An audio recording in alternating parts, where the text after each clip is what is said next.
better. Yeah. Well, look at you, 2 for 2. No crookedness. We actually look rather decent. You know what I'm saying? I think you're outdoing yourself here. You're outdoing yourself here. Okay, sounds good. It does sound very good, actually. You know? Oh no, that ain't no bull. Welcome, guys. Welcome. Before we get things started, you know what I'm saying? We got to get the toast. We have to pull from the demon's essence. This thing is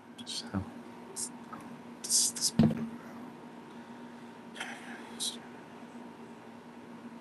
The demon must come properly prepared. And it is WrestleMania Night 2. We're going to go ahead and just do it live, guys. 3, 2, 1. Welcome to another episode of the Big Brothers of Destruction podcast.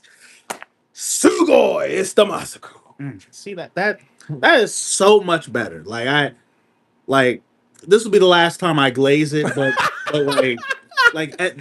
that is just.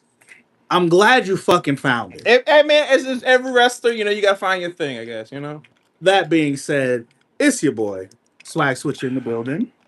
And guys, night 2 of Mania was actually good. You technically cut the video off right here, just saying that. But WrestleMania 42 was actually a pretty decent night. I think the stinker of WrestleMania Night 1 really gave us that bad taste in our mouth to say, man, is this pay-per-view really going to be ass? And interestingly enough, it actually was good. And some people were saying this online earlier today that night 1 was TKO Mania. Yeah, I saw that. But it was still Ad Mania though. That is not. We're not taking it away. As you can see in the thumbnail, this was Ad Mania. Okay. Listen, take away the ads, take away all these commercials and stuff like that. If you took night 1 and night 2 and put it into one night, it would have actually felt like a conclusive pay-per-view, to be honest with you. It would have felt like a Mania. Yes, it would have actually felt like WrestleMania. Like having, and I think maybe that's what's one of the things that I feel that's really missing when it comes to how like WrestleMania used to be versus where it is now. WrestleMania, there was a bunch of matches on the card. You knew some of them were going to be fucking, like looking at paint dry. But then there was also going to be your fucking star matches kind of thing. And when you have them clumped together, it kind of helps lessen the blow of having one night full of shitty matches and then having another night full of not as shitty matches. Because maybe when I go to bed, sleep on, I wake up tomorrow, I can say whether or not if night 2 was truly a better WrestleMania, or if I'm just like night 2 was twice as better than what night 1 gave us, and night 1 was really, really bad. Here's the thing I'm also mad about this Mania. All WWE's pay-per-views are now 4 matches. That is it. Every pay-per-view is 4 matches. They technically did that shit here by giving us 2 matches before the main show. 3. But when you get to the actual card on the PLE, it's still 4 matches. Yeah. It is still 4 matches. Damn. Yeah, they pulled the wool over our eyes on that one. So they disguised this like, no, you're getting what, 4 or 5? You're getting 6 matches. When really what we actually got was a pre-show, and then 4 matches that were short as hell. I want y'all to name me one Mania that was 4 matches. Name one. It's besides the most recent one. Besides last year. Yeah. But there's no way a Mania is 4 matches. Well, it shouldn't be. It definitely. It's a fucking Mania. It's WrestleMania is meant to be the showcase of the immortals. It's supposed to be the grandest stage of them all, kind of thing. It's the big one, and the thing that I'm not going to let go. And I wonder if they know this. I wonder if Rusev knows that he got jobber entrance. Oh yeah, he's aware. Like I like when you look at how they set that shit up. Javon Evans, Rey Mysterio, Penta. Was it just those JD, three? JD. Wait, he got entrance? No, I don't think. No. I'm talking about who got the entrances. It Oh, was Rey Mysterio, Penta, mm-hmm. JD and McDonough was in that match too. So yeah, he was in the match, I don't know but if he he got the jobber entrance. yeah, okay. No, hold on, because I No, literally it was said it only in the six thing. guys. So if you're telling me if Dragon, Ray, Penta, and Javon got entrances, yeah, those two are jobbers. Yeah, no, the only ones who got entrances was Rey Mysterio, Javon Evans, and Penta. They got entrances. Everybody else, after the 15-minute commercial break, they were just already in the ring. And so I'm like, for this match that Rey Mysterio said could steal the show now. Rey Mysterio said that this could be the one, this could be the match that takes the show over. And y'all didn't give them an entrance on WrestleMania, bro? Ah, I don't know, fam. But Before we let's get into that, we do have to go to the first match of the night, which heavily hyped.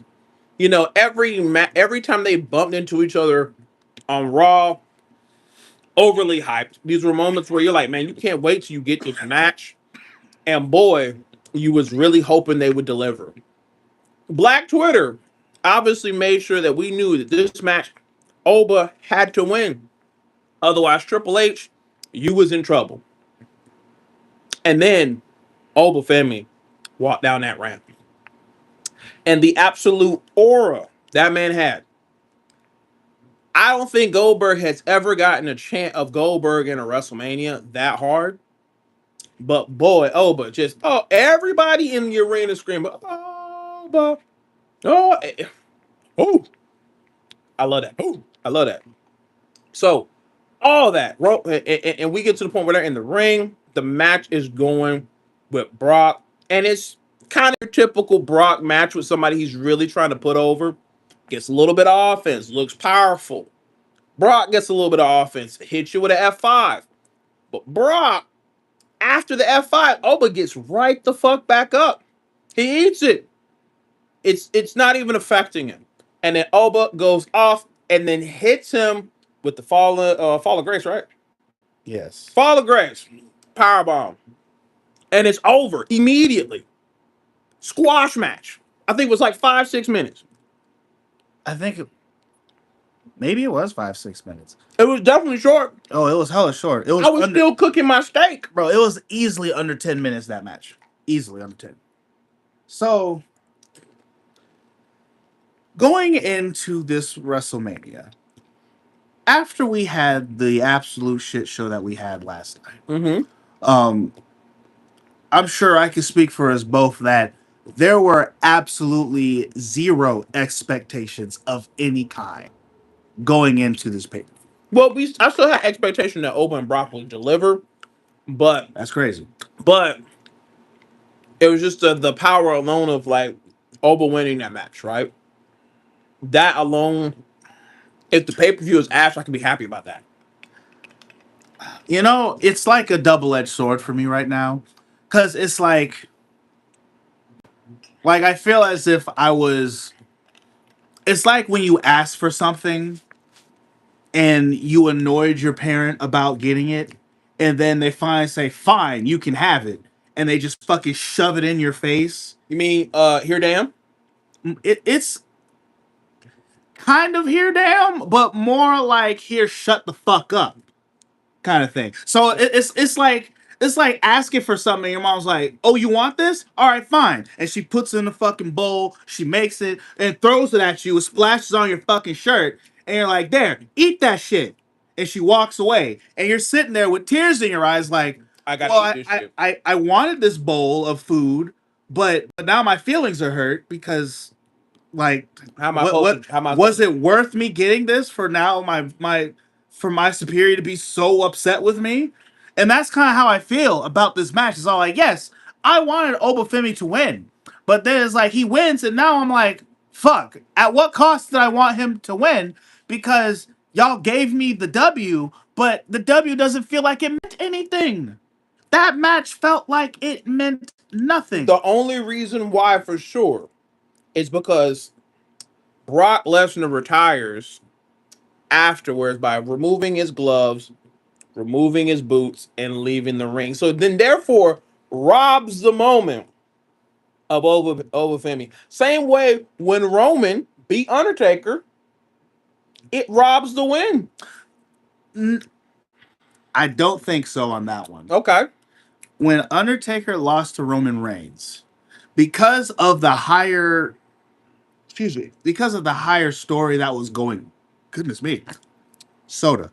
But because of the higher story I that got was going that on, ad placement. So because the bubble. no, it was just funny. But it's like with the way that the story was going on with the Undertaker and Roman Reigns type situation that was going on, I don't think and I was there for that WrestleMania. No, you was. And so it's like, I don't think well, I mean, granted, wait, Obafemi. Obafemi wants Roman Reigns by the end of the year. This was apparently a breaking news, WWE news. Apparently, this was on the post show. Well, yeah. Listen, shit does happen. Things do happen on the post show. We just don't sit there and watch it. But with the point that I was trying to make is the fact that, like, now granted, also Undertaker didn't fucking retire, but like, Yeah. I don't think when Undertaker like got beat by Roman Reigns and that for all intents and purposes, that what happened where Undertaker took his stuff off, left it in the ring, and that was part of the whole process of that match because Undertaker was looking like he was already on the way out at that time. So it's like it went with it.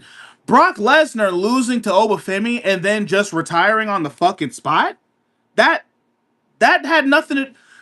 If you look at all the buildup we had going leading into this, that had nothing to do with shit. It had nothing to do with shit. So you're saying like as if it would have been a similar situation where Oba was like challenging him and Brock said, you know what, man, I'm tired of losing you, man. If I lose you, I don't need to be in this ring anymore. And so he loses, and therefore it's a stipulation to it in his mindset that if I lose to this man, then obviously I'm not the beast anymore or something like that. Rather than just Yes, popping out of nowhere with absolutely. And because then at that point it'd been like, well, damn, yes, Obafemi retired Brock Lesnar. Okay, no, Obafemi did not retire Brock Lesnar tonight. Obafemi beat Brock Lesnar, and then Brock Lesnar said like, yeah, I'm done with wrestling. I'm or leave. more so like, let me steal your shine, nigga. Personally, to me, that's what it feels like. Obafemi had all this build up into this match. We make Obafemi look super big. Brock Lesnar's backpedaling, We get to the match. Obafemi is overly dominant against Brock Lesnar. No one does that against Brock Lesnar. Brock Lesnar loses. Obafemi hits his post and he leaves. And then Brock Lesnar completely steals that shine and retires. It has this whole long, drawn-out thing while Obafemi is gone. And it's not so much Obafemi lost to Brock Lesnar, it's Brock Lesnar retired at WrestleMania now. I'm mad because you could have did this, man. After this match, Brock will be so mad, so upset. He goes backstage. He goes on the Mania. He goes on the Raw after Mania, and it says, "Yo, Oba, I want a rematch." Hey yo, Jimmy Rosa, Oba is the real beast. ESPN. It sucks. Yes, it does. It does. It really does. But say this would have been a better idea. Monday Night Raw next night, Paul Heyman's out there with Brock, but Brock actually grabs the mic and says, "Yo, Oba, I want a rematch." He pulls a Shawn Michaels. Where remember how Shawn Michaels was at the war show says, "I could beat you, Taker. I want more time, one more chance." And you build this shit up to SummerSlam, where you see Brock going crazy in the gym. Brock is like pulling some like anime like training, right? Whole arc of that. and he thinks he's ready to face Oba. And then we get to SummerSlam, and then Oba beats him again. And that's when Brock can be like, no, he's actually the beast now. Like, and that's when he could have retired. Just you could have gave it just one more and build that match up to SummerSlam, and you get Oba and then Brock Part 2. And that's when he retires. Because then he will put that, like, he keeps, like, say at certain other Raws where Oba keeps overpowering him. And then Paul Heyman comes up and says, I'm really worried about this. You know, this is nice. He said, no, I got something. And he goes out to the ring, and then before like we get halfway to that build, that's when he lets us know. It's like, if I can't be over, I'm done. Or something, like he says something of that nature. So now it puts that stipulation of when you get to SummerSlam, and if Brock loses, Brock is done. So then when he loses, now it's like, damn, I really lost. That would honestly be a perfect situation if SummerSlam was next month. Hey, so Backlash. I really feel like it would have made more sense for SummerSlam. It would have made sense for SummerSlam if SummerSlam was a month away from now. Mm. What we are smack dab in the middle of April. Okay. Right? We are. SummerSlam is normally in August. It's April 19th, right? We're at the end of April going into May. June, July, August. 3 months. You dropped it. Yep. Already fouled, Cool, bro. cool. Already fouled. Where Cool. is it? Right here. I just don't want to accidentally step on it. You good. I got it. I'll All right. dropping shit. But anyway,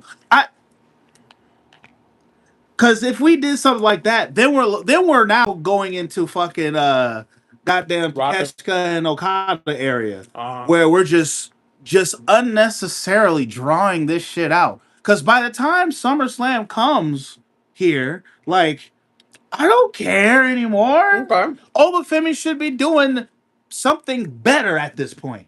So let me ask you a question now. How did you feel about when John Cena and The Rock did it? What are you talking about? Oh, when they had their match? The first Mania. As a person who went to the once-in-a-lifetime WrestleMania? Hold up. Not that part. The fact that they gave us the build for an entire year of shaking hands and saying, hey, we're going to see each other at WrestleMania, the next one. Remember how we had that whole, the Raw afterwards? They shook hands and said, I'll see you at Mania. And we had to wait the whole... Well, so here's the thing. As, once again, a person who was there for the once-in-a-lifetime WrestleMania match of John Cena versus Dwayne The Rock fucking Johnson, that shit was ass. You know why? Because that was supposed to be a once-in-a-lifetime situation. That was supposed to happen one time, never again. And you know what happened now? When you look at that in hindsight, they've had two matches, and we never got the third to see who was the better person. Which now completely just, no. It was bad then, it'd be bad right fucking now. Okay. That nigga's passionate about that shit. Listen. I pay money to see this.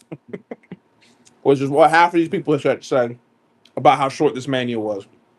You know, as a person who's been to Mania multiple times, and I've worked one, how does it feel knowing that when you went there, you was there for damn near 8 hours, and you got your money's worth? Y'all motherfuckers in Vegas was there for only 6 matches, technically, but really it was 4. I mean, unless they double dipped and doubled down on the prices and went both nights, then collectively they were there for almost 8 hours. No, because both Manias were like an hour and 30. That's right. Well, 3 hours. It was a 3-hour event, so they was there for 6 hours when you put them together. So as they always as they did the attendance, which was, what was it, the combined attendance was 106. Yeah, 106. Which, for all intents and purposes, the way it sounds like, the people who was there yesterday are the exact same people who came back the next day. Nothing more, nothing less almost. Okay. Bro, because what was it? It was like, well, so if it was 50 yesterday, and then the combined was 106,000, that means only 6,000 more people, roughly, rounding it up or rounding it down, I should say, 6,000 more people roughly came to night two that did not come to night one. Yeah. So it's like, but for all intents and purposes, everyone who was there on night one showed up exactly for night two, and like 7,000 more people showed up afterwards. And so Now I wonder, this is just random now because we were just talking about numbers. You know how since Bianca's child was considered another attendant, is WWE gonna start like when people come oh, up? they're gonna start Are counting you? pregnant people as. You got I mean, baby? they'd make a lot of money off of that. It's like, oh wait, you're pregnant. All right, so you gotta pay for 2 tickets.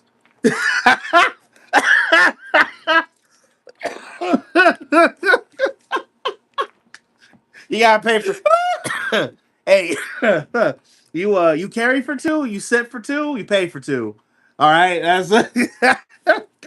As a big man and already having situations where that's happened on a plane, bro, that's the most devastating Listen, shit. don't be a big girl and be pregnant. Oh, you're done. Oh, Oh God, bro. Anyway, nah, that'd be yeah. some real wild shit. But to get back on this match, the match was very fast, and it was ruined for Oba's moment because Brock retired. Now, granted, Personally, that's what I say. That's how I feel. Like, okay, sure, whatever. Like, so, and I think also for me, because of the fact that like I don't care too much about Brock Lesnar, because I'm like, he's a dude who likes to watch people pee, right? Like he's into that shit. Allegedly, I guess. I'm not gonna kink shame because I'm not gonna say too much about myself. But Also, you like watching niggas pee?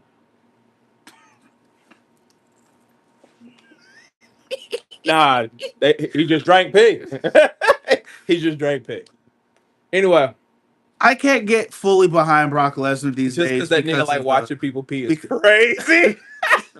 That's literally what you just said, nigga. bro, because of his involvement with the Janelle Grant case, I can't co-sign Brock Lesnar really. All right, That's a it very, is what it that's is. a very, you know what? I'm It is what it is. Like I like because I mean, sure, he never touched her, but according to the case files, allegedly it was supposed to be lined up where he was supposed to link up with this chick and do the things. for a nigga to be named the Beast. That's the most that shit makes sense. I'm, I'm sorry, I'm still stuck on that because it's crazy that you don't like this nigga because of that. You don't like him because he likes watching people pee. That is the most beast thing ever, though. That Because he's a beast. it's not so much that I'm against it. If that's what he's into, he's into. What? How does the saying goes? We No, yeah, listen and we don't judge. yeah, you don't know. Sure, but with the context of the case and everything, Yeah, yeah, and yeah, yeah. the intentions behind it and whatnot, like Hey, we're all wrestling fans here. We're not stupid. We know what's happening with the Vince McMahon situation. hey, just go ahead right there on the bush. Anyway, let's talk about this second match. Just to put the ending stamp on it, sure, the first match, I mean, shame on me for expecting more out of a Brock Lesnar Obafemi match. Considering what I've seen Obafemi do in, I don't know, NXT, just not even like 4 months ago, like seeing as what looking at the last match he had on NXT and then looking at his performance in on WrestleMania, I'm like, all right, Obafemi, let's start like doing Obafemi shit, please. And I get it. It's Brock Lesnar. You can only do so much with Brock Lesnar. Yay, he's retiring. May he, enjoy watching other people piss in his own time now. So that's kind of sort of where I'm at with that. But it was a at best match for me. No, that but that's what that sound like. Next match is the 6-man Intercontinental Ladder match, or for the Intercontinental title. And it has Rey Mysterio, Pentagon, excuse me, Penta, uh, Javon Evans, JD McDonough, and McDonough. McDonough, excuse me, and Rusev and Dragon Lee. Unfortunately, Dragon Lee, Rusev, and JD both, all three of them, Bro, got jobber. jobbered entranced, and that's unfortunate, very unfortunate. But this match, to me, from the caliber of matches we've been getting all weekend, this was okay. It wasn't grand. It was okay. It was better of a match than again anything on night one. Easy. Yeah, no, I would easily say that the Intercontinental title match was better than the entirety of night one, short of the main event. Short of the main event. No, no, actually, I think on the caliber of the unsanctioned match, they're both like the same. But I thought you said that match don't count because it's not a real match.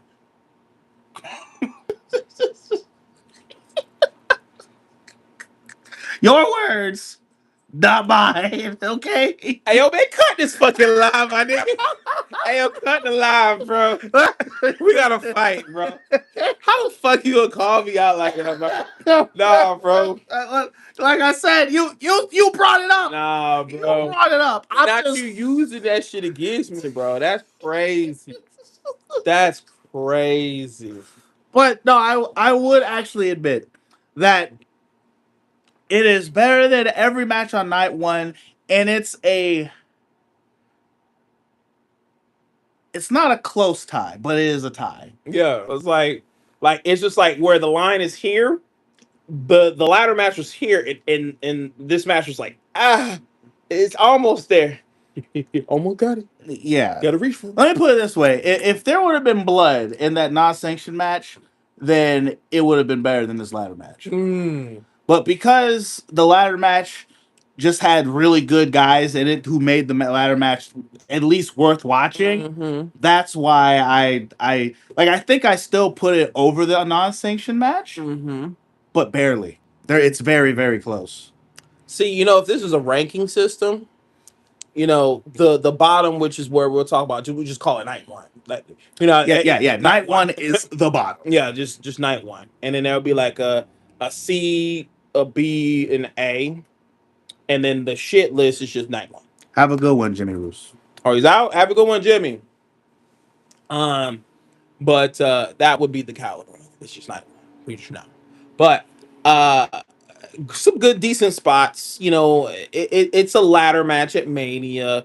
You're gonna have some ladders broken, nothing technically of a table. You're gonna get your spot where two people are on the ladder and they get pushed. You're gonna get your miraculous, hey, I'm gonna do a move on a stacked ladder. We got two Mexican destroyers that were pretty gnarly. The one on the ladder and the one where Penta bounced off the ladder to do it. Like both of them were solid, and I was very surprised that Penta won this. A part of me had feelings that you know, well, I would say a lot of us would hope maybe Javon at first, but nah, I don't think like even though the Intercontinental title is technically the equivalent of the X Division title. Would you kind of not agree of like a legacy wise? Sure. So I was like, it'd be interesting how with Javon Evans getting that belt and being like the young OG, and then you got Leon Slater, not with the X Division title, looking like a young OG. I would find that interesting, but a part of me was wanting Javon to win. A part of me kind of felt like I don't know who else could have won that match, honestly. Well, but I just none of the jobbers. No, Literally the only options you had was Rey Mysterio, Penta, or Javon Evans. They made that crystal clear. Can you imagine? Humor me real quick. Could you imagine if Rusev won? If a jobber, a person who got a jobber entrance, came out of that bitch with a W. Can you imagine how stupid that would have been? Um, You know how wild that. Because who are the jobbers? The only one out of the jobbers who could have possibly made sense was a Dragon Lee. Because Dragon Lee's at least lukewarm. yeah. Like, and even with me saying that, JD McDonough is hotter than Dragon Lee just by way of Judgment Day. Rusev is as cold as As Kelvin. ice. He's as cold as ice. Nah, fuck ice. He is Kelvin cold, brother. Oh, damn. Like he is absolute zero at this point. Damn. What do you mean? No, I'm just saying. Damn. I'm just saying, damn. Like I'm just saying, damn. this is the same guy who jobbed to Obafemi. And Kelvin Sheamus. cold, brother. And Sheamus. Kelvin cold. Anyway. No. Him and Sheamus fought on equal playing fields. Okay. All right. He didn't job. They actually had a thing going on. For all intents and purposes, well, luckily Sheamus won that. Because if Rusev would have came out on top of that and then turned around and jobbed the Obafemi, that says a lot about Sheamus. It's a shameful thing. But Careless man, wind up dead. Anyway, yeah, you are right. I mean, with everybody was in it, was either him or Javon. But it is pretty wild because the way it looked at a Mania in a situation like that, most people don't win, but Penta did. So it was like, okay, cool. So then I guess what was the point of the match normally? But so that they can be on TV. hey, look, he's not Tony Khan, all right? And they're not Tony Khan over there where they getting people on there just to get people on there, you know. But apparently those three jobbers. Anyway, anything else you would like to say about the match besides of my short, very, very short summary? I mean, Because it's pretty much your typical ladder. the ones who got entrances looked really good. You know what I'm saying? With Javon. Von Evans looked great. I'm in WrestleMania. Like I feel like Penta winning, I think, was honestly the right choice because the man just got the belt. And if anything, they just showed the fact they respect your boy enough to not make him in a transitional champion. Damn. I mean, yeah. At least they respect Penta enough Yeah. to not let him be a transitional champion. Yeah. Now, after this, he can lose Javon Evans and it'd be perfectly. Man, why am I not wearing my Penta mask, bro? What the fuck am I doing? You are sick. But You know, yeah. that's It in stores. They're in stores though. Anyway, but pretty decent match. Nothing outside of but the observation of the match you had to say. No, that's it. All right. It's just real disrespectful that those. I would be hurt if I was able to be on WrestleMania and I didn't get a fucking entrance. I'm in this, as what Rey Mysterio said, could have been the match that took the night away. The possible best match on the card. He be really mad when people say shit like when Matt said, "Yo, what was it by June?" Yes, By 6 June. months. 6 months. TNA will be the hottest thing, and this motherfucker is holding him to that. I'm waiting, Matt. He's holding him. I'm waiting. If Ali would have had that heavyweight title, I believe it. That could have been something. Yeah, that would have been. But until then, I am looking at my Invicta, and even though it does not have the date, I am counting the ticks. All right. Rey Mysterio came into that ring, and he was all like, "Hey, listen, this ladder match, it might bring the house down." Rey Mysterio told me that this match might steal the show. That man lied to you to get you to buy that ticket. Yes, he did. It is unfortunate, but it wasn't terrible. Like, yeah. don't get me wrong. Like, honestly, at this point, the ladder match was probably like I said, it was like one of the better matches out of all the pay-per-view up until this point. Honestly, besides the squash, There were no stinkers on this card.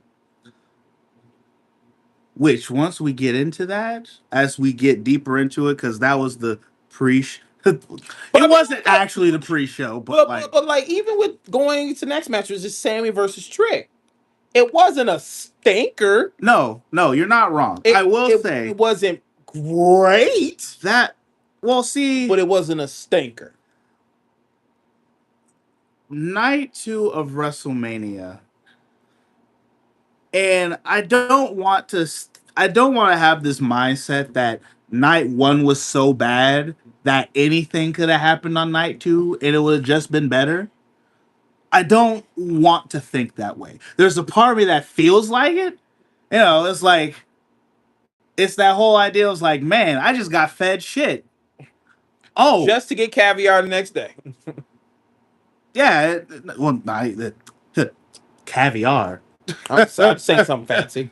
No. It's like getting fed shit and then being fed like, maybe less shittier shit. You know what I'm saying?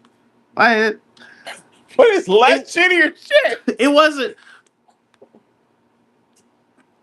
If we would not have had night 1, there's a part of me that feels like if we wouldn't have had night 1, night 2 would have just felt lukewarm, regardless. Okay. You know what I'm saying? But because there's a night 1, night 2, what are you doing? I was making sure the light wasn't too bright. Go ahead. But it's like because of night 1, night 2, like instantly just felt like it was just a better show, kind of thing. It's almost like when you're like given something garbage and then all of a sudden it's all like you're given something that's really good and you're like, oh, this is nice. Wow.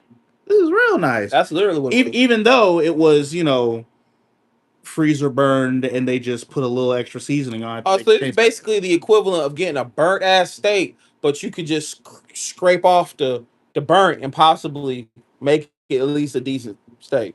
At least. Okay. But to go into the match itself, like we said before, Sammy versus Trick Willie. Why the fuck we have to have Lil Yachty in this? Like, I really feel like if they would have just took Lil Yachty out this situation, the match would have been better. I feel like Little Yachty, like if you're going on a scale of 1 to 10, this match could at least have been a 7, 8 without Little Yachty. But with Little Yachty, it brings it down 2 points. The only reason why I think Lil Yachty brings it down is because we did not get a better introduction to Lil Yachty needing to be there. I don't think Lil Yachty, compared to the Pat McAfee shit, I mean, yeah. compared to Pat McAfee, Lil Yachty at least had some making sense of being here. And granted, it was kind of sort of just like shoved upon us. Yeah, that's what I'm saying. Sure. But like, I don't think Lil Yachty's presence in the match hindered it. Hell, for all intents and purposes, Lil Yachty actually played his fucking part. I mean, he did. But I'm just saying I understand it's Mania and they wanted to just add a celebrity to it to give it more appeal. And it's just one of those like, man, I could have did without it. The match already sells itself. It's Trick Williams. There's not many people in this world that don't know who he is, at least in this point right now. But to add somebody like, Little Yachty, we already have hip hop fans who are big wrestling fans because of, your Quavos and all them, Cameron recently having the situation with Jey Uso. Like, hip hop has already had appeal to wrestling. So, like, my curiosity is, so why Yachty? And Yachty's not even a commodity of an artist. He hasn't really been putting out content like that. So, like, the Sexy Red shit with HBK makes sense because Sexy Red is currently a rapper who is popping. Yachty is just Yachty right now. And that's what I'm saying. So it's just like, why him? What about him says, yo, he should be hanging out with Trick Williams? You know what I'm saying? like you said before, he was just thrown into the situation. But no, I mean, I get what you're saying because, like, as far as if you're doing it for the celebrity bump, for the yeah, I can understand. I see where you're coming from with the whole fact that, like, yeah, Lil Yachty's well, to my knowledge, I don't he's think. not. I wouldn't say he's not irrelevant. It's just like you have a Sexy Red and you have Yachty.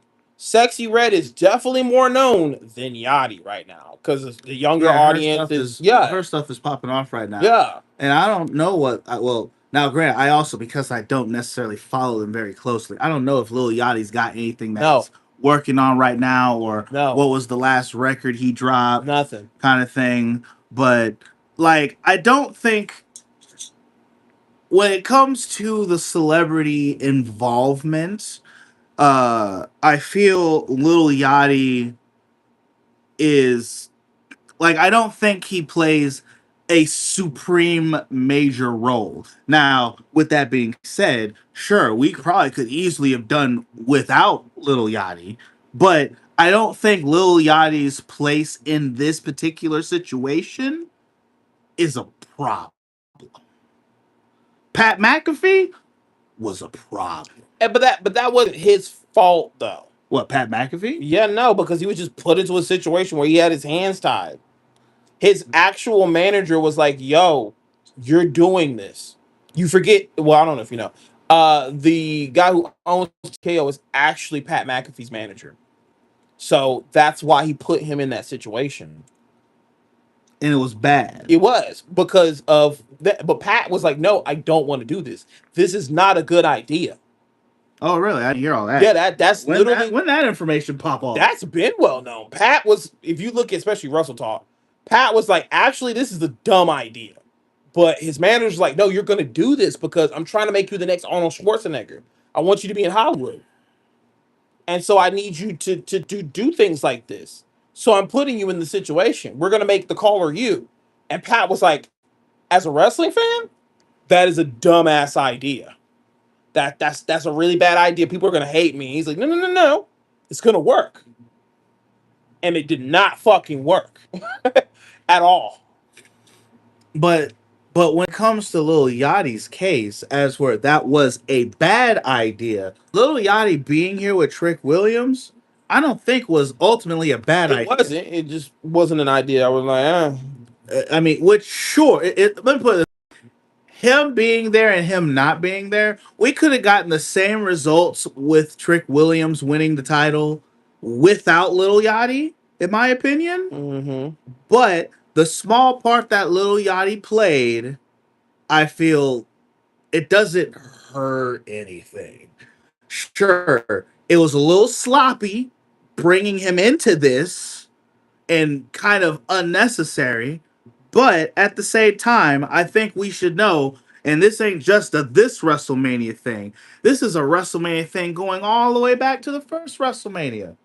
Famous people just want to be included for whatever fucking reason. Yeah. But I mean, I will agree on that too, because as a wrestling fan, if they told you, "Hey, we actually want you to be like," say if they told us, and the idea to us was stupid, you still doing it? Could to be a mania? Absolutely. Exactly. So that's what I'm saying. Like, I get where you're coming from with that, because it's like no matter what, you will be edged in the history books because of this stupid fucking thing. Where hey, I got a bag. My reputation might be a little far, but I'm And in there's also WrestleMania. the fact of like now the only thing where I think Lil Yachty did mess up at was the fact that Lil Yachty, because so Lil Yachty he came out on Twitter, he was seen complaining about people being upset about his involvement with the Trick Williams. storyline and everything else, right? And he made a whole tweet about it, talked about, quit hating and, crushing my dreams and da da da and all this other stuff, right? And then he goes on to be all like, I'm always at the shows. I probably know more wrestling than what most of y'all do. I know about as much wrestling as you guys do, if not probably more, and all this other stuff. And in my mind, I'm thinking to myself, I'm like, Yachty, you made you did the worst mistake you could possibly do. Because if Little Yachty is as big of a wrestling fan as what we would be, as what we are, right? If he is that much of a wrestling fan, he would know for a fact that him being a celebrity, it does not matter from what generation, it does not matter what time frame, or however it may, does not matter at all. When you're a celebrity and you come into the wrestling ring, into the wrestling bubble, in this wrestling sphere, nobody is going to fucking like you until you get got. Or until you show us that you actually know this shit. Like Bad Bunny. Bad Bunny is one of the celebrities that if he ever like he's on like anything, we're like, yo, it's Bad Bunny. Because we know Bad Bunny can go. But which is a good comparison. Think about people like Drew Carey, all right? Like That nigga was in the Royal Rumble. Drew Carey, the few times that he's shown up in wrestling, it's like, yeah, sure, he's a celebrity. He shows up, but he also knows what's up. And what if you like him, and people who you might have loved Drew Carey in the Drew Carey show and Whose Line Is It Anyway, but as soon as he steps into that ring, you boo him. And he does not earn the respect of the average wrestling fan until he gets dropped on his fucking head. Yep. And then he gets up and keeps going because it's like, oh. And when those things happen, whenever he comes back, we're oh snap, Drew Carey's back. No, another good comparison, and this is the situation where it's the opposite, but it's also he has plot armor, so you can't really get mad at him. Snoop Dogg, where how Snoop Dogg soaking wet 90 pounds can come in and clothesline somebody, and we can be like, oh, it's Snoop. Snoop has plot armor enough to do that and can do a terrible people's elbow, but fans are slightly okay with that. They won't get mad at Snoop Dogg being there because he's Snoop Dogg. He has plot armor. Yeah, no, I think Snoop Dogg might not be a good. I mean, he's a fair example. But that's what I'm saying. But he's not a good example. Yeah. But now Bad Bunny is a good example because when he first showed up, it's like, all right, just another celebrity guy, whatever. And then he proved himself. And that's just kind of sort of the wrestling way. If you're a celebrity and you get into the wrestling ring, you gotta prove yourself. You gotta get laid out. You gotta get dropped on your head. And that's what I'm saying. And you gotta get stunnered. And that's why I was saying, because there's the comparison with Snoop. Every time Snoop has been in the ring, he has dominated somebody else. And that's the thing that they always do with celebrities is a celebrity comes in and then he knocks a wrestler down. It could be somebody like a Chavo Guerrero or Kit Wilson or something like that. And that wrestler is going to take the fucking bump to make the celebrity look cool. But in all reality, the fucking celebrity can't actually wrestle. They were just told, hey, we're going to get back and forth. You're going to throw a clothesline. I'm going to take it. I'm going to sell it. And we're done, right? You look good. And that's the thing that pisses us off as wrestling fans, because these are people who are trained athletes who can literally kick almost anybody's ass. And you get this random celebrity come out of nowhere who's soaking wet, maybe 90 pounds, does a clothesline. They're like, oh. And you're like, get that shit out of here. I mean, yeah, sure. But the thing that I'm getting across is the fact, like, with Lil Yachty in this case, right? It's like going back on saying the fact, like, yeah, I did not mind him being in the position that he was in. I don't mind that he was there and he did the celebrity thing. What I'm saying is the fact that his problem is that instead of just following the process and just rolling with it, because if he is as smart of a wrestling fan as he says that he knows how this works. As a celebrity, you don't get respect until you take that bump and you do the thing in the ring. So basically, like what I just explained, he should know that. Yes, he should know that if he is, as he said on Twitter, I go to all the shows. I probably know more wrestling than half of you people. And da-da-da-da-da. Like, instead of realizing bitching and complaining about people hating on him being in this position and quote unquote trying to crush his dream kind of thing, he should have just shut up, let everything happen, because he did get his. Sami Zayn kicked the shit out of him. Yeah, he did. You know what I'm saying? He did And take then him out. he got his in, but it's like he tarnished it because he wanted to talk shit. None of the other celebrities did that. You didn't see Stephen Amell do that. You didn't see not Jim Carrey, Drew Carey do that. Well, man, Like, social media wasn't that big around that time though. but even then though, like still, like you never saw him complain about like those kind of That's what things. I'm saying. But you really not gonna. There's a different comparison to how social media is now compared to back in the early 2000s, where there really wasn't social media like that. So, I would say if this was a thing now, I mean, cyberbullying on the internet would totally have probably said something at one point. I mean, shit, when Johnny Knoxville was on there, we knew what it was gonna be. I think when it comes to the celebrity and understanding, because I don't think nobody complained about hearing, oh, it's gonna be Johnny Knoxville versus Sami Zayn. We know Johnny Knoxville's probably not getting maybe a small amount of training. And then that match, we just knew it was going to be comedy. We knew it was not going to be a spectacle or like something. We knew it was going to be a good time, right? But you also have to remember, Johnny Knoxville and the Jackass crew, they've already proved themselves before. That's what I'm saying. And But that's the point that I'm making. oh, because they took bumps from Umaga. They've been here already. Got They've it. been here already. Got it. There are several people who've been here already. They've already gone through the got bits. it, So when they show up, got it. we as wrestling fans, we can say, nah, we respect this guy now. Because he's been in the ring.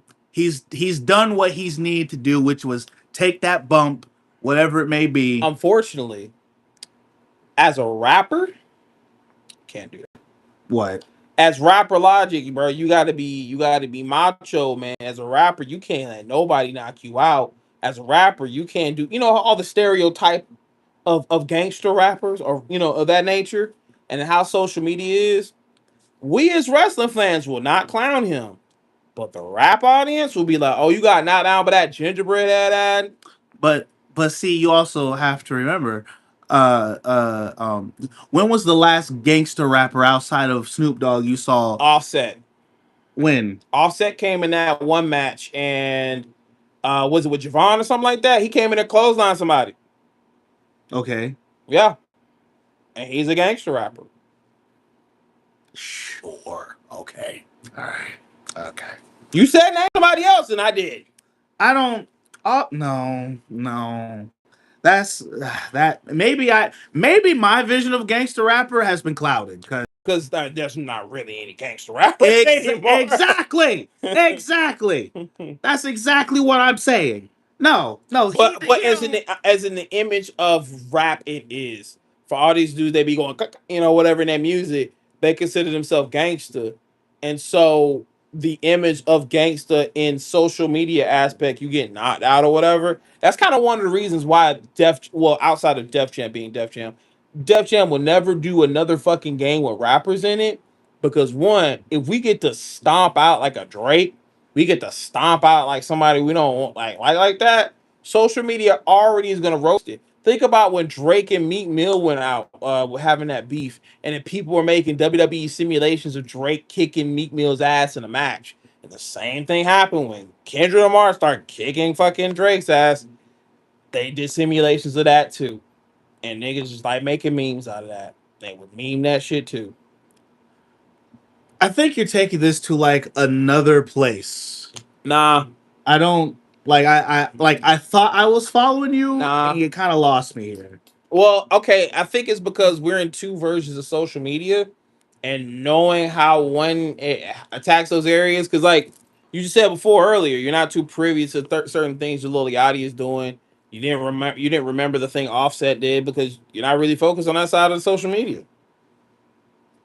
But I'm trying to figure out. So are you trying to say the fact that Lil Yachty should be getting clowned for getting knocked out? I would not say that, but I would say certain audience in the rap community would. That's all right. Sure, I'm gonna just let that sit there Okay. because I really don't know. Like I can't find your point in it. That's my problem right now. I have to show you examples in the future. Cause I'm like, if you're just trying to say the fact of niggas being niggas and they're big tough guy, I'm not saying walking that, but around like yes, you are Draco, saying. Yeah, yeah, very much that. if that's what you're saying, Very then much it's that. like, but it's also wrestling, so it's It like is. it would not make sense for them to bring that into this. Now, I mean, because in my mind, when I'm thinking about like your gangster rappers, I'm thinking about your rappers well, because like I guess new age gangster is not gangster to me. It So it's is like I'm now. thinking like what's his 50 name? Cent. Sure, your 50 cents or oh my god, what's the motherfucker's name? Is it Or Nicole? niggas like the game. You know what I'm Oh no, saying? we all know Like we know we. Well, what? No, no. that's in my mind. That's what I consider gangsters. Okay, okay, You know, okay, like okay. like that. And so it's like, but with that being said, there's a reason why you've never seen those niggas in the middle of the ring doing anything with wrestling, because no, it doesn't work that way. Because they don't work that way. It's a completely different lifestyle, completely different mindset type situation, and whatnot. When you look at what you're talking about and whatnot, these glitz and glam niggas, you know what I'm saying? These, not I don't want to call them like I guess your new age gangsters, your almost suburb gangsters, you Yeah, know what I'm very much, saying? very much, very It's much. like I don't like it, it doesn't hit the same way in my mind to me. And then plus there's also the fact of like, there were these were gangsters who was about that life, and then there's gangsters who are just about the bag. These are bag collectors. Therefore, they're going to collect the bag and do what the bag deems worthy so that the pockets can get fatter. Mhm, As where someone like the game, they're like, my toughness and my street cred is everything. Fuck a mhm, bag. mhm. I'll put a body in it. Okay, Okay. okay. And so it's like in my mind when it comes to like when you're talking about with that, I'm like, no, that's different. I don't think it correlates in my mind. Which is why when it comes to Yachty, because he is far from a gangster motherfucker, I think, like, I don't think there's really any like he's not gonna lose street cred for getting knocked out by Sami Zayn. You know what I'm saying? Like he's not gonna lose nothing for that. If anything, it's gonna raise his stock up because he's collecting a bag, and the bag is what's really important. If that was the case, then they wouldn't be poking at him about being in the situation in general. If it was all about him getting the bag. But see, that's also another thing.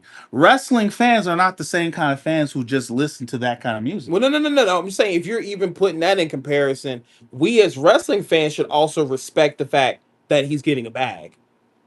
We should, but we also, as wrestling fans, always Protect the have business first. always will think about our wrestling first before like for instance who is somebody right now that I can think of off the top of my head, and If I would if probably you can give still me, judge them, if you can give me just some, anything, like you talking anybody. about celebrity wise. Fucking the voice of Sonic the Hedgehog, right? Okay. If he showed up in WWE right now, I'm gonna judge him harshly because as a wrestling fan, sure, Sonic is my favorite thing on God's green earth, all right? But Sonic does not need to be in my wrestling. So that's what I'm saying. So like a person that has no business, I don't want to say no business, but like Yes, no yeah, no business. business. Yeah, yeah, yeah. Lil Yachty has no business being in my wrestling. He is a rapper. I should be listening to him on the radio and watching his music video, not seeing him in my wrestling ring. Yeah. Okay?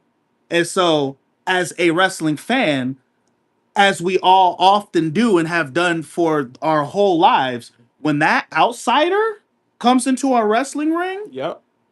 I don't care if I loved his movie. I'm going to boo this man until he proves himself worthy to be in my wrestling ring. Because as a wrestling fan, I only want to see wrestlers doing wrestling things in the wrestling ring. Not us. Apparently, as wrestling fans, going. But that's what it is. Bro, that's how it's always been.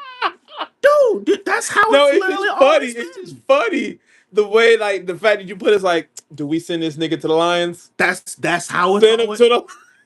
always how it has been from the dawn of the first WrestleMania. Like, sure, Nah, Mr. T looked like we he was love dirty in Mr. that. T and everything, and the only thing that helped Mr. T was the fact that he was with Hulk Hogan.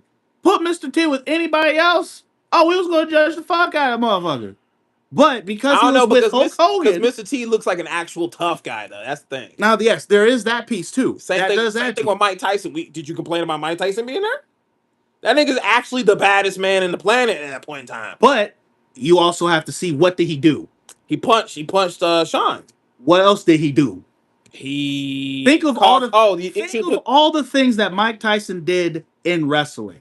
He proved himself to be in that spot and to be on my TV. Okay. Did he? Yeah, he bumped up once, but he got into a shout situation with Austin too. He has done things that made him prove that this outsider came into my WWE, WWF at the time, and he made a difference and made me be like, you know what, he can stay. You know what? Another perfect example is homeboy that got tombstone every year. That baseball legend. He could do no wrong. Exactly. Because he took 3 tombstones straight. And granted, sure, we boo him, but we don't boo him because it's go away heat. We boo him because it's now part of the show. That is part of the show. That is his character. That's the reason why. So it's like, for little Yachty to be so upset that everyone was booing him and giving him all his flag and like, you should be here. That has been for decades. Honestly, he should have been eating at like Stephen A. Smith. Whenever he got on screen, boo. No, you're correct. That's what he should have done. But instead, he went to Twitter and complained. And that's the part that I'm getting at. He was a soft ass. He went to Twitter and complained. He's like, stop raining on my parade and da da da da da. Instead, what he should have done, he should have been quiet. Or hell, he could have just, poked the bear some, since he is being a heel character. He could have been like, yo, man, y'all just mad I'm with Trick Willie. He's Honestly, the next few. He could have cut a promo on Twitter. Easily that. Man, all right, let's get past that part. So the actual match, because now I'm a little bit mad about that. See, so but you get where I'm from. You get it now. Yeah. It took a little bit of the process of just getting 2 perspectives on two different situations, but the match itself, it was not a stinker, but it was a match. It was a match. Let me say, I miss Brock already. Gone. All right, gone. All right, Edgar. I mean, no. Hey, you got Oba now, though, right? Anyway, so again, the match was a match. There's not really much to talk about it besides we both knew Trick was winning. He said we both knew Trick was William. Yes, sir, we did. Yes, we do. But we know Trick was winning that match. There was really nothing for Sammy besides Sammy was like, man, I'm gonna come out here. I didn't even do the let's go. I didn't even do that. I just did the strut, walked down to the ring, and I wasn't even hyped for this, man. I just knew I'm about to go home after I take this Trick shot, and I'm gonna take that lovely little check and bring it to my wife. I mean, at this point, we're gonna probably go to rehab season. It's rehab season. Say we're going to. I mean, no, I will at least give him the fact that as of night 2, this match kind of set the tone for the pay-per-view a little bit. Because fuck up. It felt like it was at least worth being on a WrestleMania card a little bit, to a certain degree, because Trick Williams and Sami Zayn actually performed. They did. They performed, and they seemingly kind of sort of had some time to get their point across in the middle of the match. It just seemed very fast. Oh no, it was still a quick match. I think it was one of the fastest matches. No, it wasn't the fastest. I don't think it was the fastest. Like I mean on that regular card, the actual card. What do you mean? Because remember, it's 4 matches on the actual card.